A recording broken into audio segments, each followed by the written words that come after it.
This is Ace Will Travel.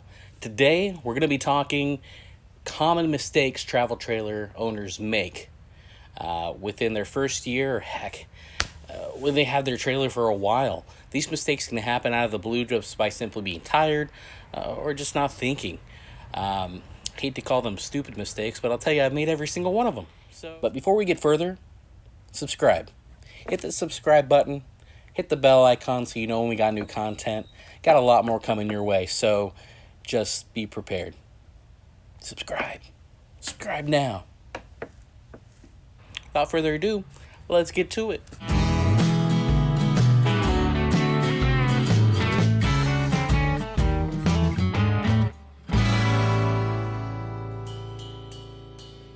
So, number one is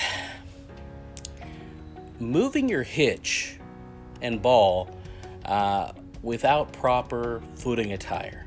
Now, most recently, I ended up dropping or having a hitch tip over onto my foot. Now, not so bad, right? Wearing shoes, of course. I was wearing flip-flops, of all things.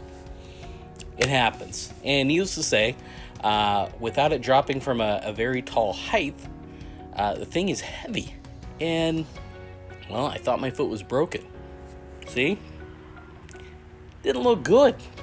So, needless to say, I think it was a few days. I ended up finally getting to the doctor because, of course, it was over a holiday weekend. Had to happen then, right? So, ended up going to the doctor, getting x-rays, and it's just a really bad contusion. Apparently, a lot of internal bleeding. Bleeding spread, bruising spread anyways, all throughout my foot, even in places where it didn't hit. So, yeah, it sucked, and I'll tell you the truth, I'm still not fully recovered. It's been a little less than a week since it happened, and I'm still in a boot. So, don't do that. Number two. I've seen people do this. I'm not the only one. I'm not the only guilty party here. Is lowering your trailer onto your ball before you raise your stabilizer jacks. It's a really good way to bend those stabilizer jacks and have to replace them. And from what I hear, replacing them is expensive and just a bad process. So, luckily when I did it, no bending happened, that at least that I could tell. So, it probably, well, I won't say it won't happen again, because I can be pretty stupid sometimes. So, at least for now, it won't be happening. We'll see. Number three, thinking that you can move your trailer from an incline without your stabilizer bars on. Now, this seemed pretty simple. I mean, I was just moving it from my driveway. And, well, you know, driveways are at an incline. And they go down and they come out to the street. Well, during that little dip period there, my hitch bottomed out. And I was wondering what the hell the scraping was. Well, needless to say, I stopped, luckily before any permanent damage was done. That would have been my stupid tax for the year, apparently. And I saw what was happening and went ahead and put the stabilizer bars on. So, don't do that. I know it's an extra hassle. Just put the bars on. It's not going to be that bad. Number four. I was guilty of this one too. Well, okay. I was guilty of all of these, but this one in particular. I was working out of my trailer with this whole COVID response issues, working from home, and I turned on the AC without really understanding how this AC unit worked. The thermostat, how to adjust it. I literally just had it on full blast the entire time. I know that's not good for it. I know that, I could have damaged something, but I didn't, and I'm glad that it stood up to my stupidity. But learn your systems that you have. Read all the manuals for everything. I mean, I'm talking your refrigerator, your microwave, whatever you got in there. They're unique. They're not your run-of-the-mill appliances that go in your house that you're used to using every day. These things are designed for travel trailers. With that said, there are some unique features that they have that you need to get used to. So, take a look at what you got going on and make sure that you have everything good to go. Number 5. I honestly, if you've seen any of my other videos, I honestly thought that when I bought that trailer, that bathroom's not so bad. I could go in that bathroom if I needed to. Well, turns out, it's hard as hell. When you're a big dude going in a little toilet with little space around you, it's not so easy to get around and do what you need to do. So think twice about the trailer you buy and the size of bathroom it has. Whatever space you think you need, double or triple that, and that's the space that you're actually going to need to handle business when you're on the road or boondocking or whatever it is. So just keep that in mind. Don't make that same mistake I did. Yeah. Number 6, not properly ensuring that your children knew to use the travel trailer or RV parks restroom facilities in the middle, not in the middle of the night, but before everybody's going to bed, when they have to do some business.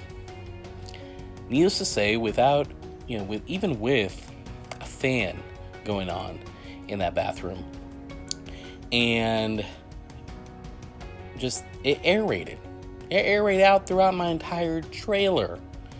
And my 13-year-old, he drops bombs like, whew.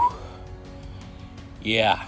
So needless to say, please ensure that all children are aware that if they're going to be dropping bombs in the trailer, that's either in the middle of the day when no one's in there, or they use the proper facilities in the park you're at. By all means, have them dig a hole if you need to, but man, get something to help you out. Poopery, make sure they know how to use that. Even though you might have poopery in your camper, they may not be able to use it or not know how, or after they're all done, they're going to be like, sorry, I didn't know. So, number 7, and I know this isn't just a new camper thing, a new travel trailer owner thing, because my in-laws that have owned a trailer for a while, I saw them do this. So, I know it's just a absent-minded thing, is not raising your tongue when backing the truck up to hook up the trailer. And that means that your ball is essentially going to slam into your trailer. Luckily, I came within a 1/4 inch of hitting it. Skill? Maybe. Dumb luck? Most likely. But needless to say, I did not hit it, which was awesome. My in-laws nearly hit it. Maybe they did hit it. I don't know. So, don't do that. Always raise your tongue, Jack. Check out my video on the LevelMate Pro. It'll actually give you a reminder of how high your tongue was at the point you released the ball. So you can set the reminder there. And so you're always able to get it right where it needs to be, and you're not making a guessing game out of it. Number 8 is being unprepared for wind gusts. Now, our last trip coming back from Morro Bay, honestly, I was not prepared for the level of wind that we were going to encounter on the way going through the highway. For the most part, I was handling great. The part that I was utterly unprepared for was the gusts of winds that come when a Class A travel trailer or a tractor trailer drives by you on the opposite side of the road. The wind that comes off of those things will rock your world. It sucks and scares the crap out of you. So get over a little bit to the right if you have room when those puppies come by, because they're coming by. So number 9 has to do more with your trip itself and not routing food stops that can handle a travel trailer and not accommodating them on your travel time or your travel map. really going unprepared on your trip is one of the biggest mistakes you can make, especially when you're going with children, that unless you're packing snacks, Uncrustables or whatever in the car, if you're going to stop for lunch, by all means plan your stop. Figure out where you're going to go and make sure that it has adequate room for your travel trailer. The last thing you want is to be unprepared and realize you can't get out of a sticky mess because you backed yourself in to a bad spot. Or you can't stop altogether because literally there's nowhere for you to stop. Your kids, they're still going to be unrelenting.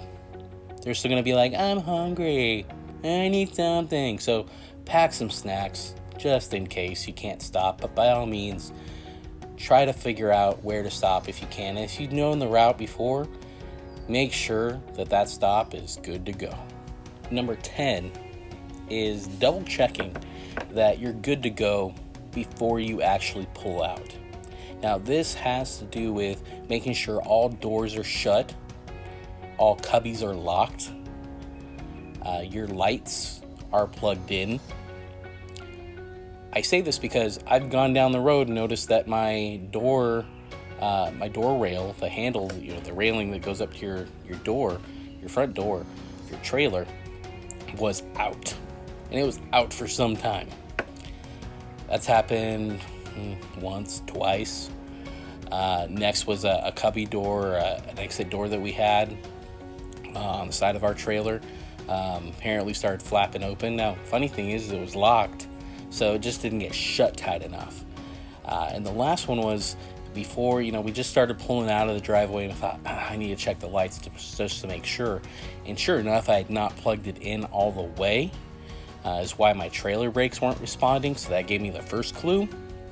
But man, make sure you're ready to go. Make sure all lights work, because the last thing you want to do is be pulled over or have something not work like your trailer brakes.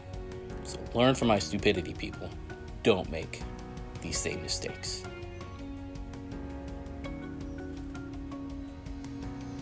So that's all we got for today. Be sure to subscribe so you know when we got new content. And as always, keep traveling.